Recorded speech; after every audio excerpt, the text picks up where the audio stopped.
our semester schedule. We have covered, only superficially of course, the categorization of all living animals by phylum, and have ended with observations on the ethology of primates, including man. I would have preferred additional time for this vital phase of our studies, but alas, the head of our zoology department has decreed that matters protozoans deserve equal time for Homo sapiens. I wonder if you would mind very much if we were to end our final session 4 minutes early.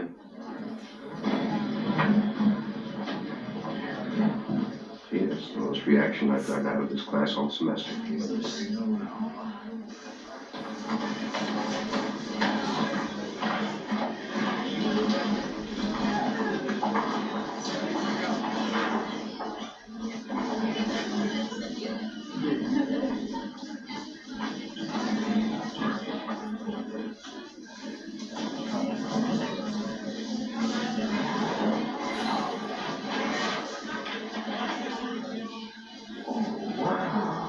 Now wipe your mouth.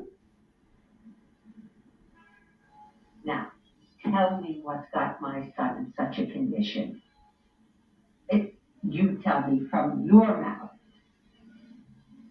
I've been invited to spend the summer at that place for wild animals. Wild animals? You could get hurt, Marvin. There's no hurt there, Mom. Only love. Please now, I ate all the soup, and now I want to talk. You promised me. First, I'll read you the wonderful letter. Dear Professor Feldman. Look, I know already you're a real professor. Good. Read, Marvin, read. Dear Professor Feldman, your interest in the ethological research being conducted at our African Wildlife Reserve is most appreciated, and we would be honored to have you continue your studies inside our park. We shall expect you on Wednesday, June 20th at 1600 hours at the airport marked on the enclosed map. Sincerely yours, William Windsor, Vice President, Zoology. You're going away? Marvin, the least you could have done was to tell your own mother. You'll be alone with strangers. I'm never alone with animals. Animals love me. They're my kind of people. Wild animals are your kind of people? Is this what we taught you? If you want our kind of people, better you should visit Miami Beach. All my life I've loved animals and they love me. You know that, Mom. And I won't be alone. Rebecca will be with me. I certainly hope you're taking Rebecca with you. She'll die of loneliness, God forbid. And you know, without you around, she won't even eat. She's some fancy chicken. Mom, I've told you 100 times, Rebecca is not a chicken. She is a blue and gold macaw. Ara macaw. From the rainforests in Brazil. That's what I mean, a real fancy chicken, all dressed up in blue and yellow feathers. I tell you, Marvin, if you plucked her, she wouldn't make a half-decent soup.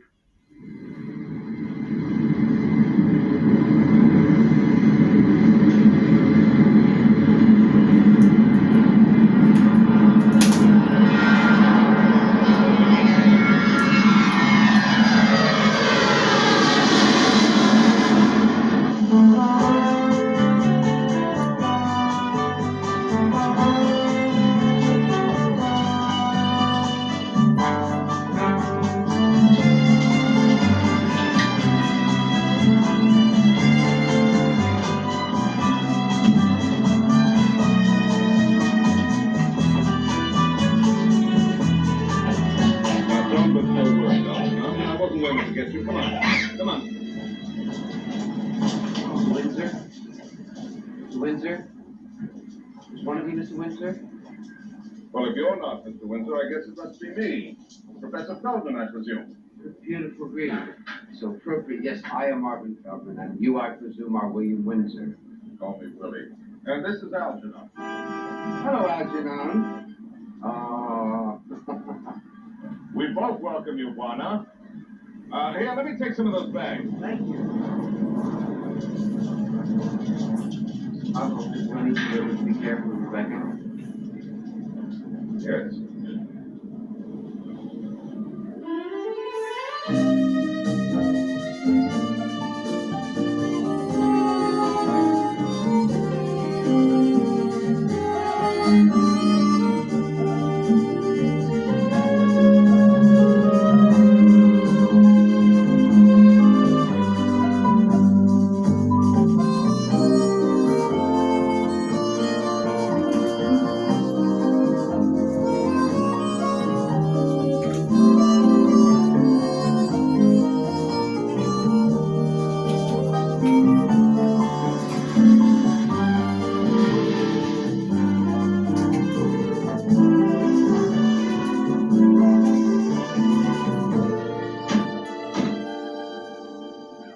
Professor.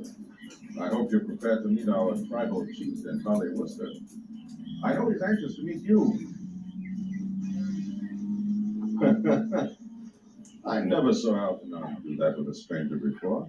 I think I'll suit for every nation of affection. He's really taken quite a shine to you.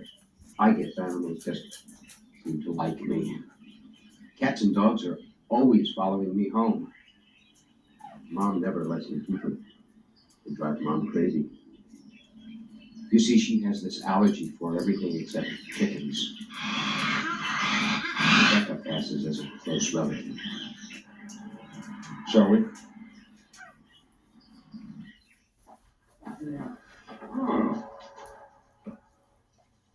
Gentlemen, allow me to introduce Dr. Marvin Feldman, Professor of Zoology and... Assistant Professor. Oh, we all know who you are, Professor. We're delighted you chose to pursue your field studies here. I'm Harley Worcester. Excuse me, sir. Yes, sir. I'd like you to meet Professor W. Walker Dredge from the University of Serengeti. Dr. Dredge, I'm really honored. I have all of your books. So, you're the chap who's been buying them. Was wondering who it was. Looking forward to working with you, old man. Thank you, sir. You may call me Walker. You may call me Feldman. We mustn't forget our guest last night. This is the little lady who really runs the place. Professor Feldman, Miss Minerva Joyce. Gentlemen, It's happened. It finally happened. you mean... Yes, a beautiful new baby scimitar horned oryx. Female, just a few minutes ago. Come on, I'll drive you there. Forgive me, Professor, but it isn't often that we're blessed with the arrival of a female on the rare and endangered list. Let me introduce you. Professor Feldman is Alison Stewart, our Public Relations Director. I'm not the female on the rare and endangered list. He was referring to the baby oryx. Anyway, Professor, welcome. Your arrival has certainly been a good omen for us. Well, I'm certainly glad. Congratulations, Stewart. Call me Alice. Yes, if you'll call me Feldman. Martin. Now, enough of this. Let's head to the reserve and inspect our latest baby. Here, I'll take him, old man. Come on, Feldman.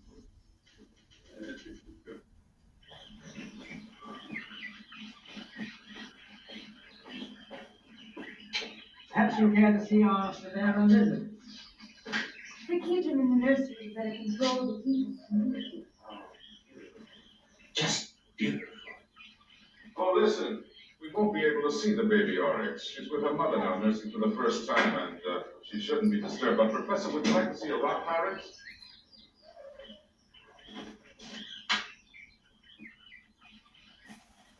Ah, yes. Hyrax procemidae, as opposed to tree hyrax or dendrohyrax dorsalis. I've only seen pictures before. Most people find it hard to believe that the hyrax is the only living land relative of the elephant. Quite right. Actually, there are 3 genera of hyrax and 9 species. I would say that little fellow's family comes from the Sinai Peninsula, in the Old Testament, better known as Condes or Dacis. Here's our darling lion. Oh, wow. Oh, wow. Oh, you're beautiful. Oh, the kids back at school can only see me now. He certainly likes you, Marvin. All animals do, even Algernon, that pickled chimp. I do. Well, do you think I could take him home with me tonight? I'll take good care of him. Well, I don't know why not. After all, you are a zoologist. We can pick him up later before you leave for the hotel. Okay.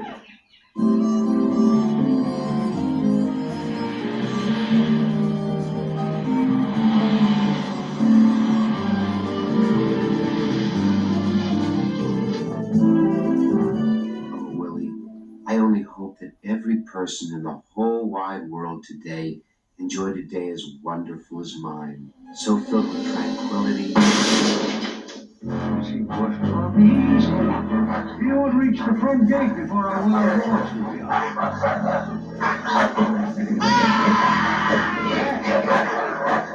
Big beast. They done well tonight. Why did you spoil my aim? You dirty rat. You spoiled the whole deal. Big deal, so If he hadn't been so greedy, we could have taken over the whole country. Win a country or lose a country. Relax. Relax. It ain't the end of the world. You're right, Jarell. Sure. You're right. I just hope and pray that our beloved leader doesn't get wind of this. Oh, man. A day filled with unbelievable passion.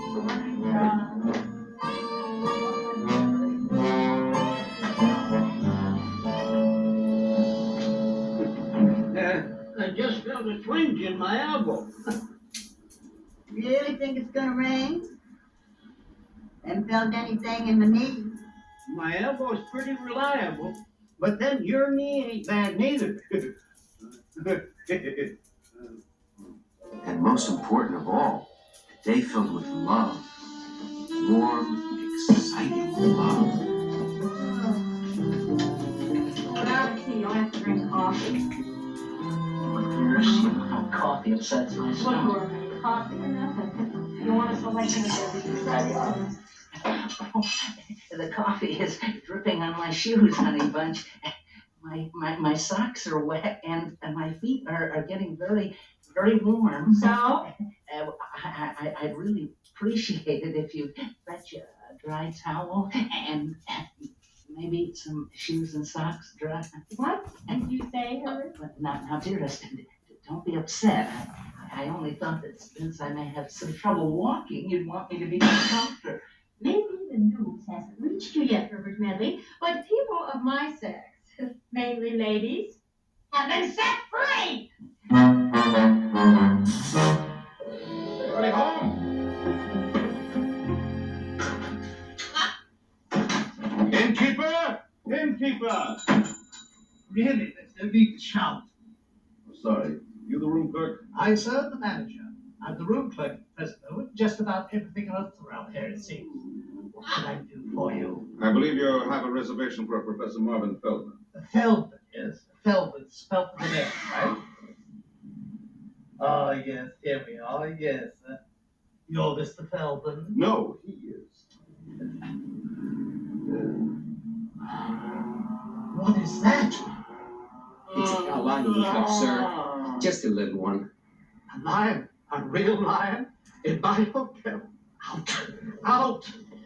Oh, wait a minute, Marvin, wait a minute. That goes to your chicken, too. Excuse me for a minute, sir. May I speak with you a moment confidentially? Yes. And if you don't give us that room, I'm gonna punch your head out. Oh, room 210, sir. And you will keep the lion from roaring too loudly, won't you? Yes. What did you say to him? Oh, I have my ways, Professor. It worked, didn't it? It always does. Have a good night's sleep, Professor. And if that cub seems a little frisky, don't worry, he'll be all right. Think you can manage by yourself? Oh, yes, of course, of course. Good man, yeah. Well, I'll pick you up promptly at 0600 hours. Sweet dreams, old chap. Okay. Thanks, Willie. Excuse me, sir, but could you tell me what time of the day or night is 0600 hours?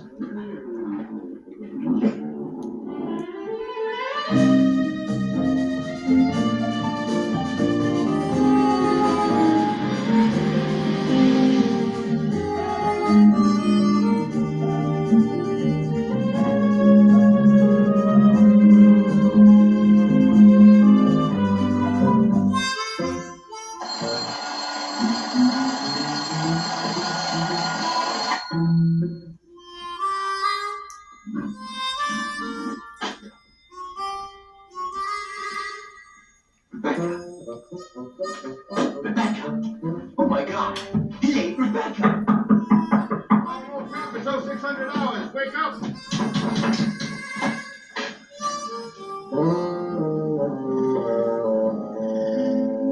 I don't remember having been invited to your orgy. He ate Rebecca!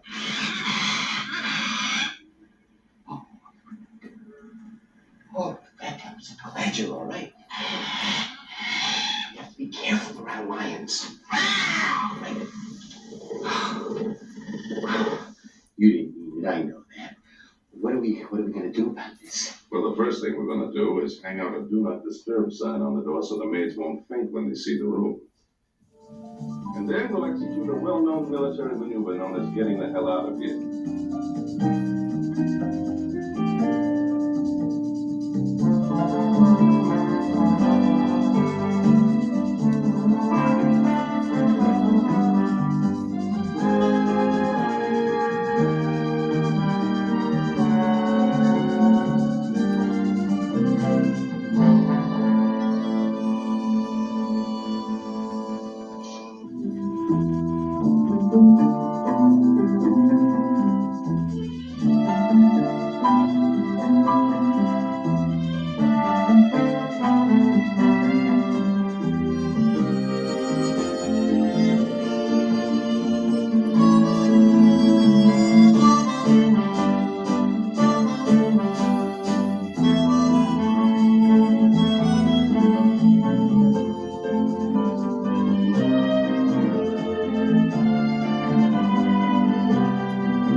magnificent.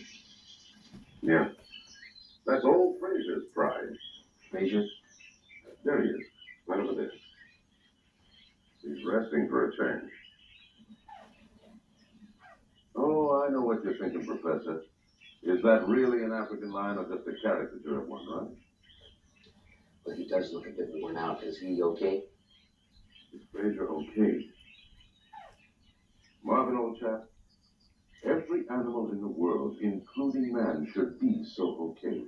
He is about 17 years old, which, as you know, is the human equivalent to 80. And he keeps 7 big lionesses, count them, 7, purring happily around the clock. And they have blessed him with 32 cubs in the past 16 months. And 2 of his wives are pregnant now. No wonder he looks worn out. Let's take a look.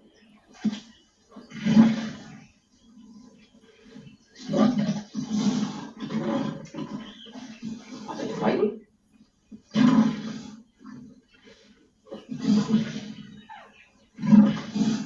They're not fighting, they're... Okay. Mr. Winston, this is Faith calling. Come in, please. Oh, Miss Doyley, how I wish you were here. Sounds like you with the Frasier pride again. Really, Mr. Windsor, you shouldn't go there so often. You know what it does to you. Windsor? If you two lovebirds are through twittering, I had an urgent message of business. At least I had when I asked Miss Doyle to trace this call. Over. Sorry, Chief, didn't know you were there. Over.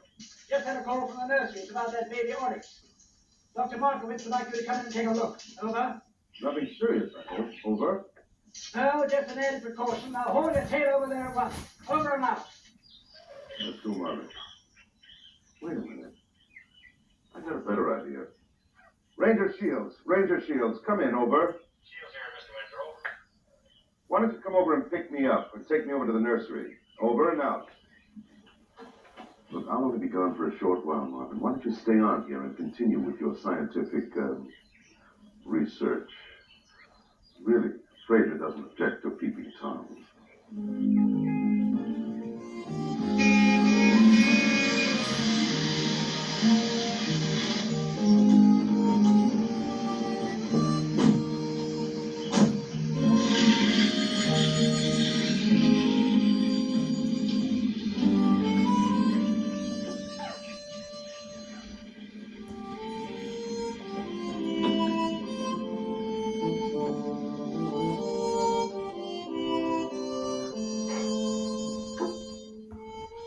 Gosh, Frasier, I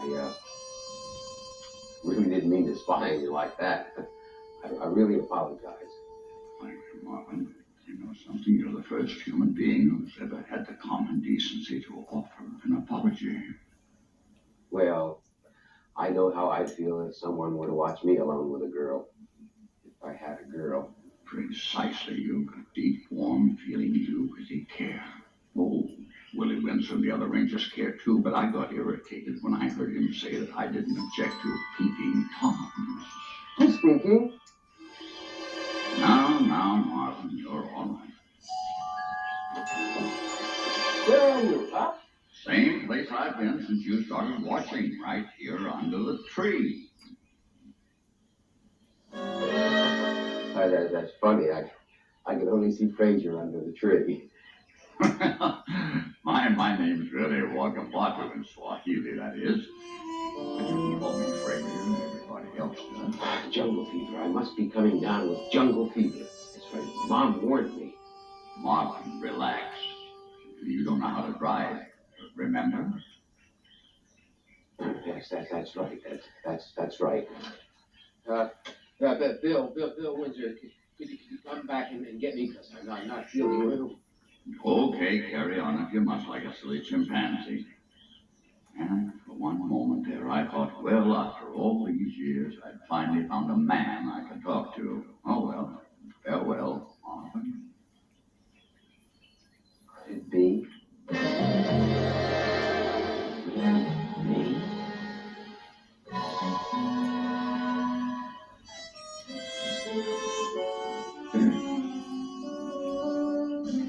Frasier? Your obedient servant, sir.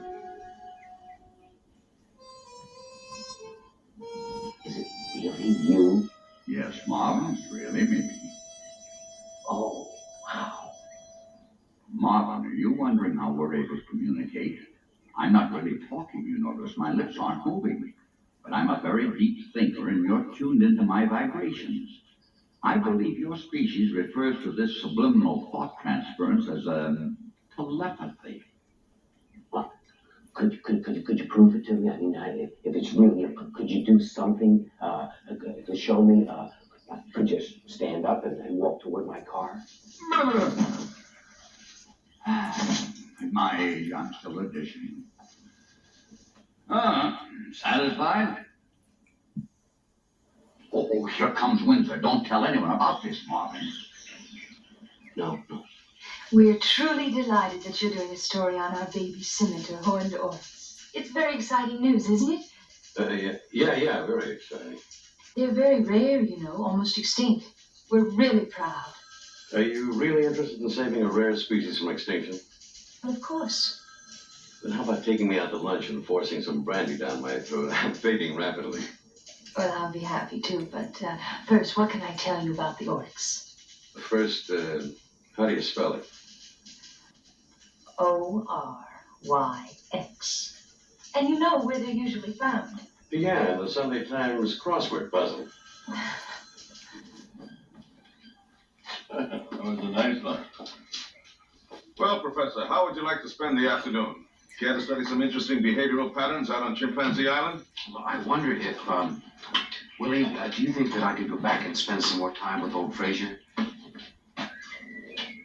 Why, Marvin, you're a voyeur.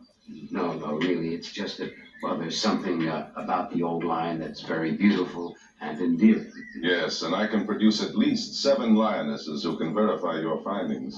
Then I can go? Why, sure. Oh, great. There's one other thing. What's that? I don't drive. Well, we could work it out the same way we did this morning. You could be out there by your lonesome, and when you're ready to come in, just radio the base. Could you show me how to use the radio?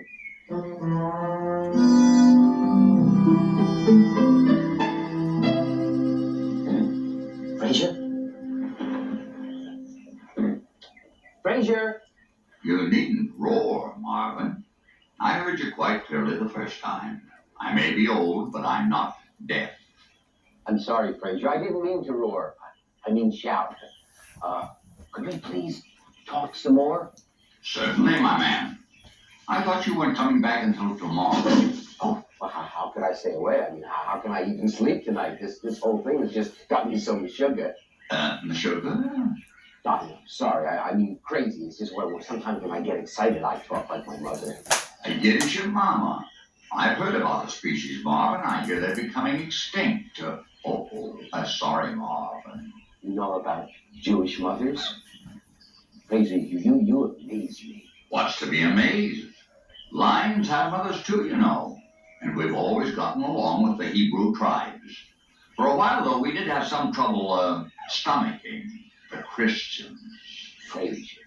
Easy, Marvin. Just having one of our little inside jokes. No offense. Kitty, really not now. Can't you see I'm busy? She's such a lustful lioness. Now, my boy, what would you like to talk about? Well, first,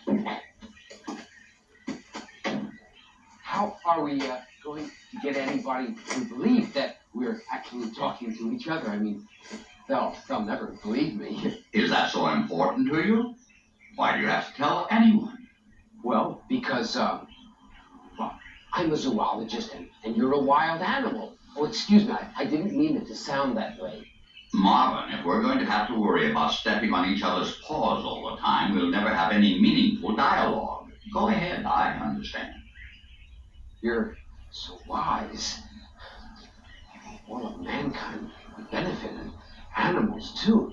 It could open up a whole new... Yes, I see. If people could see us lions as we really are, lovable, instead of that awful circus poster image with fangs dripping blood and all. Those posters even scare me. Frasier, I want to know all about you. Your life, your... My loves. Yes, Marvin, you're a fine, understanding boy, and I think I'd like to tell you about my first love. It might help you. Would you really? You should go ahead and I'll take notes. Yes, Marvin, my first love was Mr. Falcon, this is Miss Dorley. Excuse me. Are you all right? Can you hear me? Marvin, please, if you can hear me. I just got into my office a few minutes ago, and, well, I could hear your voice coming over the radio. Your switch must have been left open. Marvin, are you all right? Marvin, stay right where you are. Don't move. Do what you said, Marvin. Relax. Don't move. I'm on my way. Marvin. You heard? They heard. I think I'm crazy. They're coming for you, Marvin. Now go quietly. Try to explain you have my permission. And then, if everyone understands, which I seriously doubt, we'll talk again tomorrow. Friends, Marvin? Friends. Till tomorrow, then. Oh, here comes Kitty again, and she's not going to deny this time. Oh, Marvin, could you excuse us for just a moment? Now, dear, please. Dear, please. Can't you wait? That's right, Mr. Orney, no calls. And I don't have to tell you again to remain quiet, very still about this entire episode. Now, dear boy, are you comfortable? Like a drink? No, I don't drink. But I do. And so do I. I can explain, really, if you'll just let me. We're letting you.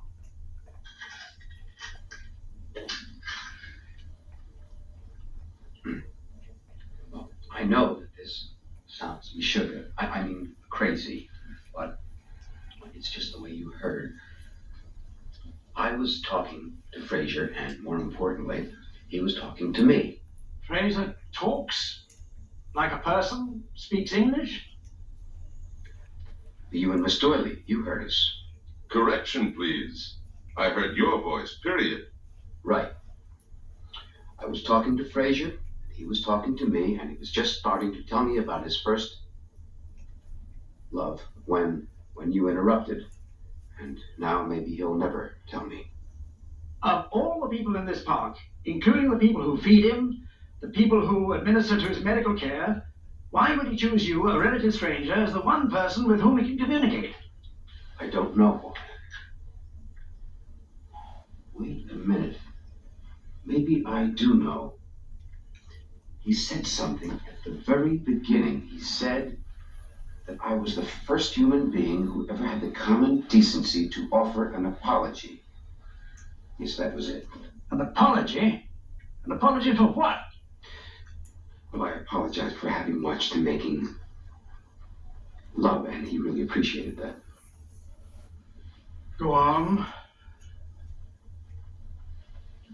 Well, at first I was just as surprised as you are, and I kept looking around, wondering where this beautiful voice was coming from, and it sounded, you should excuse me, it sounded like God. Oh, you heard from God, too. No, I didn't say that. Sorry. It's just that it sounded so rich and deep, well, like it was coming from another world. And finally, I finally realized that it was coming from Frasier. How did you know that for sure? Well, I asked him to prove it. Frasier, I said, if you and I are really conversing, I want you to stand up and I want you to walk toward my car. And he did that? Yes, he did that. Oh, what's the use? Frasier warned me you'd never believe me. So that's why he told me it was okay to admit the whole thing. Just another one of his little jokes. Frasier makes jokes, too. Yes, he's really very funny. He even jokes about the old days in the Coliseum.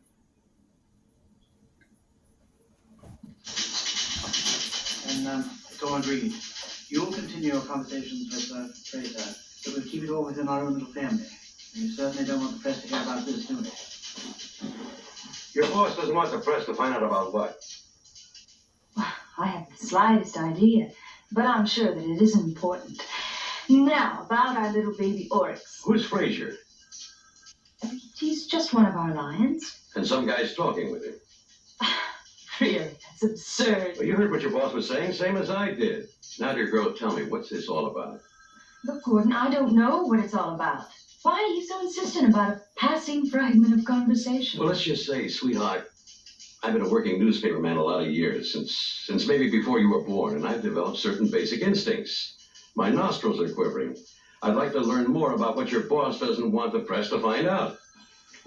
Heaven's sakes. If it'll make you happy, I'll catch up with Mr. Wooster and ask him. I'll be right back. I think I'll trot along with you. Gordon, really? Now, Miss Stewart, let's remember our respective little roles in society. You handle public relations for a publicly owned company, and I happen to represent a newspaper with easy access to wire service, radio, and TV network. Yes, Lord and Master, you have made your point, and I have been properly spanked. Would you, noble gentlemen of the almighty press, care to accompany me while we run down a story which probably doesn't even exist? After you, my charming lady.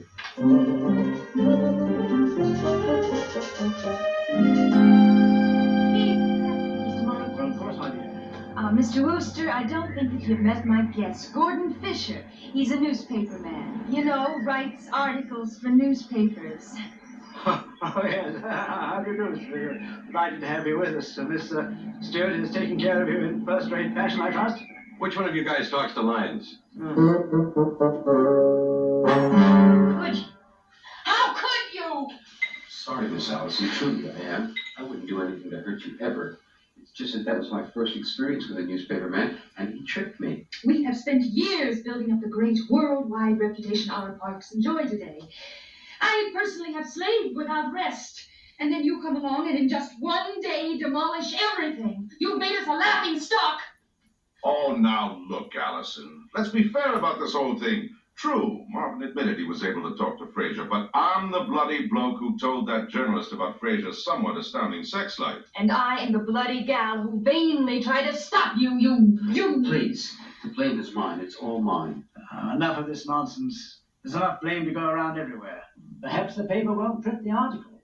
After all, there are so many more important things to write about. Wars, crime in the streets. Sex and animals and eccentric professors. Remember, Chief, I used to be a pretty good reporter myself. And all the ingredients are there for page 1. Look, Chief, I know my job is to keep our name in the papers, but this is ridiculous. It'll destroy us. Calm down, Miss Stewart. You're overreacting. Now, I'm as rational as any man you've ever met. And I'm predicting right now, flatly, that the Frasier story will never see the light of day. Move over, Casanova. Look to your laurels, Lothario. Take heart, all ye senior citizens. This is the stirring saga of Frasier the sensuous lion, a mangy, arthritic, creaking old African lion who promises to become the world's newest and most important inspirational sex symbol.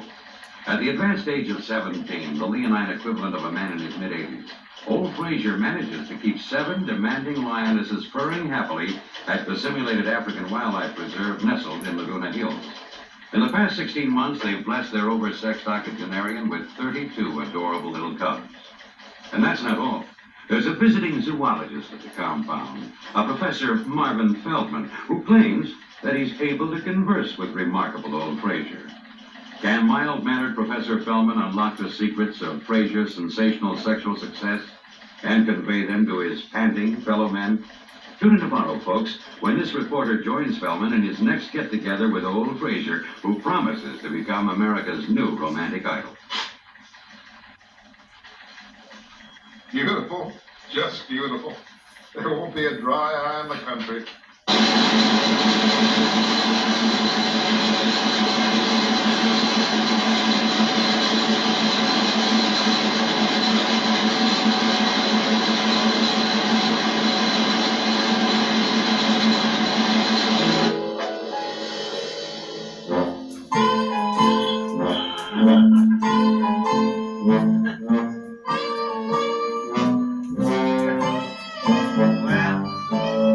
I just don't believe it.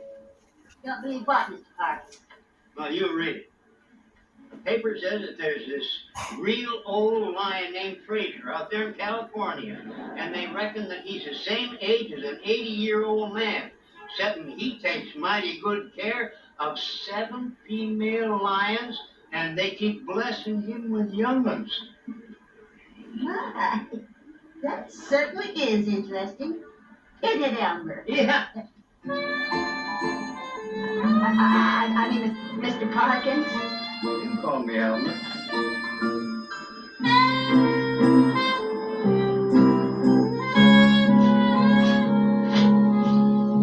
I was just reading the most beautiful love story. Real primitive, savage passion. You remember, dearest, when we were young and amorous, full of love and life? One thing about you, Herbert, you got a terrific memory.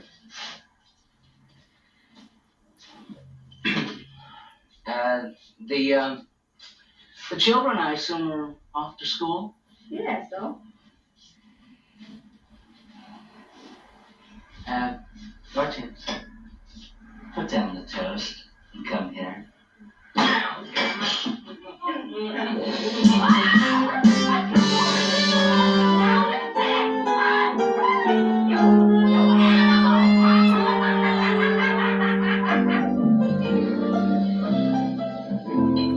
Zoologists at Land Country Safari admit they've never seen anything like it. They say old Frasier should have been dead 5 years ago. Instead, he's got 7 wild lionesses purring around like lovesick kittens. Yesterday's litter of cubs brings Frasier's total to 32 in the last 16 months. And his age compares with one of us regular guys in their 80s. I'm only 58. Hang in there, Herman. You want to play some poker dice? Oh, not right. No, I'm not ready. In fact, I'm not in the mood. Tell me again about the fun you had in Las Vegas. Well, this tall girl, and she was... Don't give up, Luigi. There may be a spark of hope. I just read where there is a very old lion in America who has a big harem, making lots of bambinos. Yeah, what are they feeding him? The paper didn't say.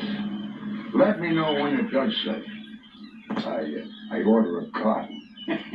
Well, don't be despair, my friend. The paper also states that there is an American professor, a zoologist, who claims that he can converse with this old lion. Maybe someday you'll find the secret of eternal lovemaking from this old beast. Maybe the professor knows already and won't tell the rest of the world. Maybe he's sitting on top of a gold mine. You know something? I wouldn't mind having a small piece of that action. It's about the only thing in the world we don't control. What is the name of this professor who can talk with lions? Feldman, Your Excellency, Marvin Feldman.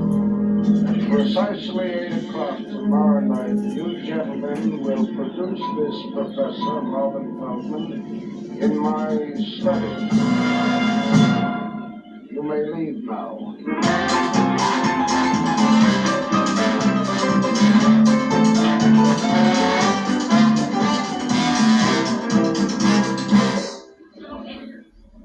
This is Cleveland Avery, reporting live from Orange County. Ever since the Frasier story broke, everyone is clamoring for Professor Feldman, the man who can communicate with the sensuous lion.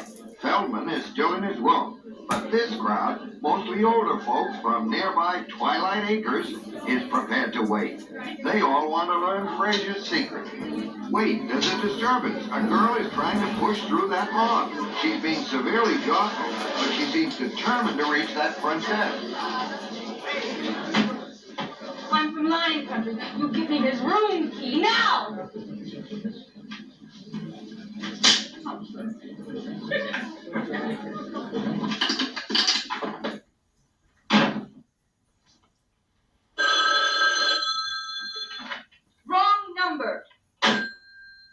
as I'm concerned, Professor, this moth would tear you apart limb from miserable limb, and I would be very happy to help.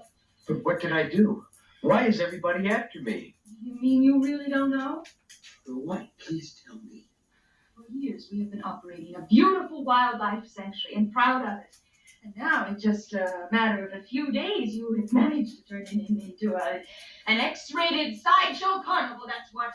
I did that? Oh.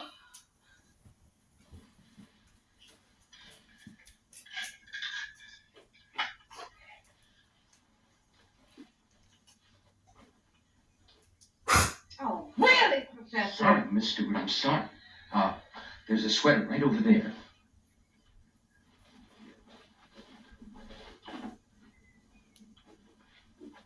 All right, get up. Get yourself dressed. Let's get out of here. Operator? Operator!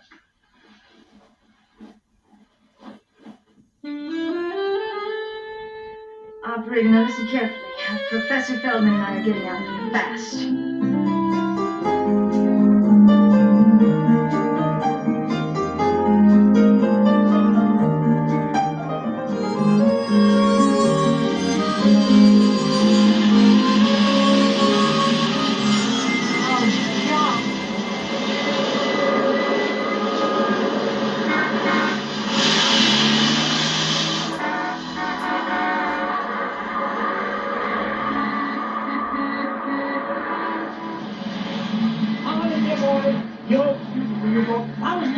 I love you, Allison loves you, everybody loves you, dear boy. What can I do for you? Oh, please, sir, could we just go inside and see Frasier?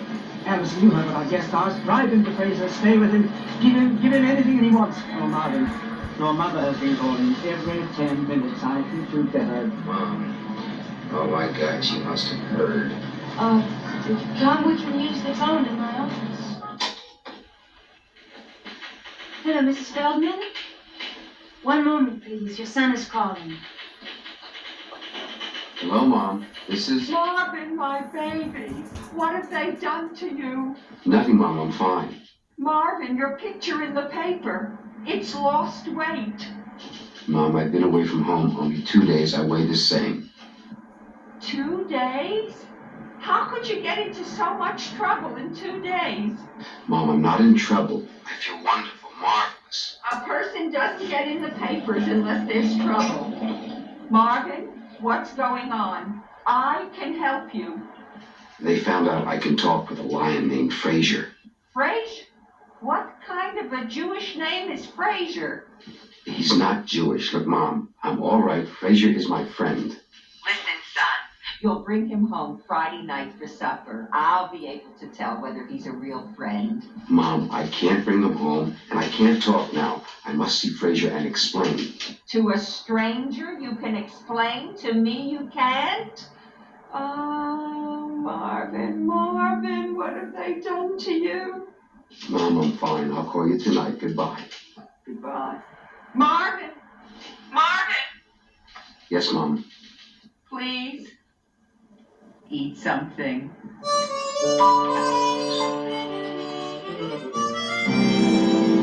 You're really very attached to your mother, aren't you? Well, it's just the other way around. She thinks I'm still a baby, a 34-year-old baby. Maybe I should start a new movement, the Grown-Up Children's Liberation Front. Do I detect a faint note of grown-up bitterness? No, I love my mother very much. It's just that every 34-year-old man is entitled to have at least one other woman in his life. Have you ever had one? I've never had one. Incredible. I'm speaking as a dues-paying member of the opposite sex, Marvin. You're not exactly unattractive. That's a double negative. Oh, that's odd. It was intended to be positive.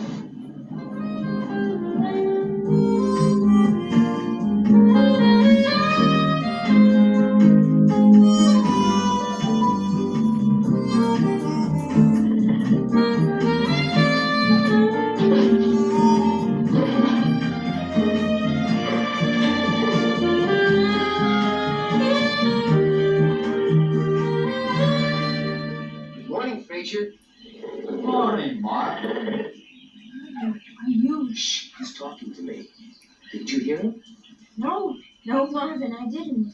But that doesn't seem to matter now. The important thing, the beautiful thing is that you're able to communicate with each other. Please go on, I'll be still. Quite a female you have there, Marvin. Looks like it. This is Miss Stewart, Allison Stewart. She works here in public relations. I know a fellow went way into her. Strange, but I never really cared for her up till now. But Marvin, my friend, I think she really likes you. Oh, Frasier, really? No, I can tell. Has she licked your ear yet? Frasier. Well, that's the way my females let me know when they're ready for a little jungle joy. A girl like Allison Stewart doesn't go around licking men's ears. Oh, that was beautiful, just beautiful. Will you two savage beasts like to be left alone? Sorry. Continue your conversation, Marvin. Pretend I'm not here. Yes, Marvin, just try to pretend she's not there, if you can. Believe me, this is not the time to be leaving her, Marvin. Frasier, can't we please talk? There's so much that I could learn, but then we could learn from each other. You've never been in love, have you, Marvin? Until hopefully now it does. Frasier, really? All those years without romance, oh, what a tragic waste. But now, at long last, love is entering your life. Beautiful. Notice something so wonderful, so special about first love. I find myself envying you. Yes, Marvin. Allison really cares for you, and admit it now. You want her more than anything in the world. Your very first love. Something happened to spoil it. I know it will. It always does. Marvin, my boy, sit down. You have so much to learn about the feeding room species. Lesson number 1, relax. The chase is over and you've been bagged. Enjoy it. Your thorniest problem now is how to break the news about Allison to your mom. Boy, I'd love to use drama dancing. Lesson number 2. You and I, Marvin, we are mere names. We have nothing to do with setting the time or place or degree of romance. The gals do it all, whereas up to the newborn cub. Thirdly, don't rush the process of natural maturity. Let it happen. When I was young, I couldn't seem to relate to any of my peers, much less those of the female variety. I wasn't an attractive cub like the others. I was shy, painfully introverted, very much alone. Couldn't seem to make friends. Frasier, my friend, I know what you mean. All my life has been that way, too. My only real friends were, and are, birds and animals. I always felt so lonely, so... Inadequate? Marvin, you are not inadequate, but you have convinced yourself that you are. You've developed character traits consistent with the demeaning image you've always had of yourself. Just look at you, schlepping around, timid, uncertain, afraid to assert yourself. Marvin, you have a fine mind and a completely healthy and functional body. I have? I hope so. Most importantly, you have been blessed with a warm and beautiful soul. You would radiate love if you would only permit yourself. Marvin, I'm going to help you find yourself. Your true you. Now, the first thing we're going to do is to change some of your habits. Those perfume things you're always popping into your mouth. Throw them away. You smell like a French bordello. There's nothing wrong with your natural breath. Fine. That'll do for old. Now, Marvin, what time is it? It's, about 10:15. No, it's really 10:16. Marvin, listen to me. I want you to close your eyes, then move the watch hands round the dial. Go ahead now, do it.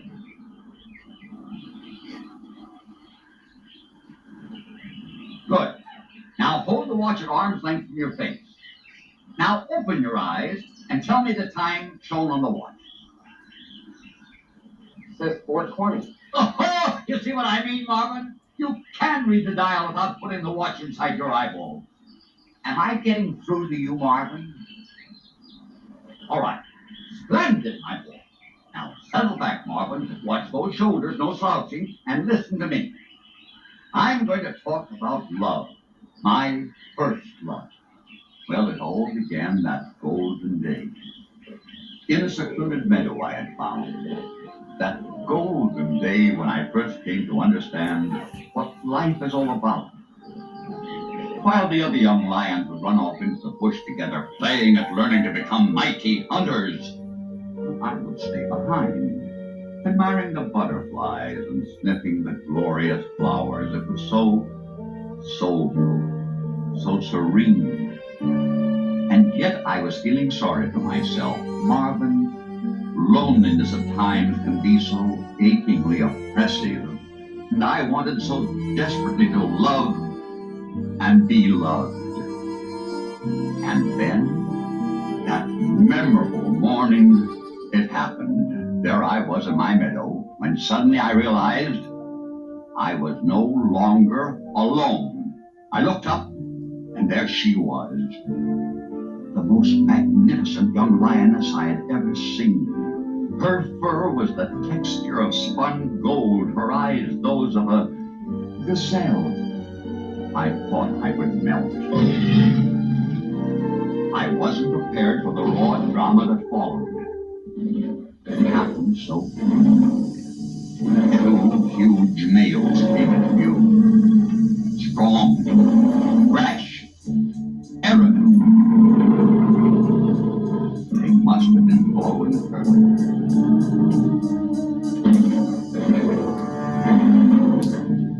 I can still hear their vicious snarls. Still see their faces contorted with fury and lust.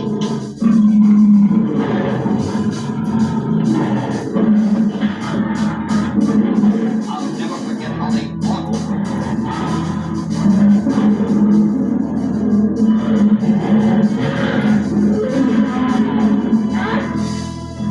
It was soon over. The victor was advancing towards my love to claim her. I could sense she was seething with anger. Suddenly she sprang to her feet and snarled. Her cold fury sent him after the other loser. Through it all, I remained still and trembling.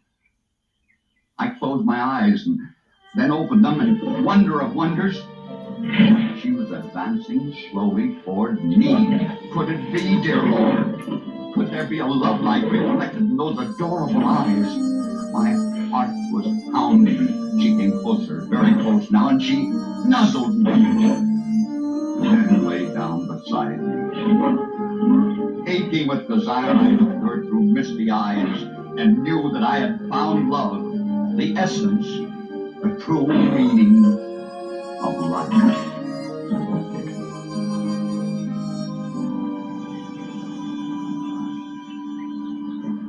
Allison? You crying? You can hear him? I didn't have to hear it, Marvin. It was enough just to sense his vibrations. And yours. Just recalling those heavenly moments seems to have drained my juices. I must rest. Besides, I get the feeling that you two would like to be alone without a peeping Tom. Oh, amor, amor.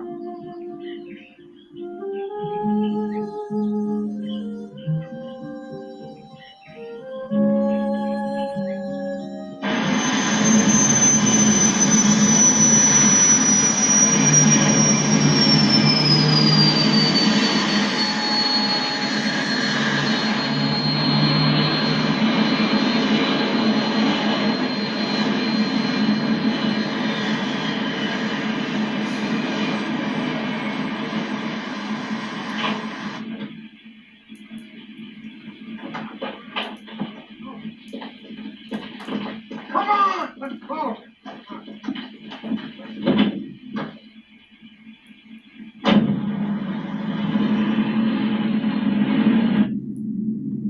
We're two gents. Disneyland. care as your American U-boat coupe. You know precisely where we're going and the exact details of our leader's orders. Now shut up and drive. Buster sounds like he's hungry and throw him a bone. Sorrel is always hungry, but don't pick on him. It has been most uncomfortable flight. Buster! My last and final mission.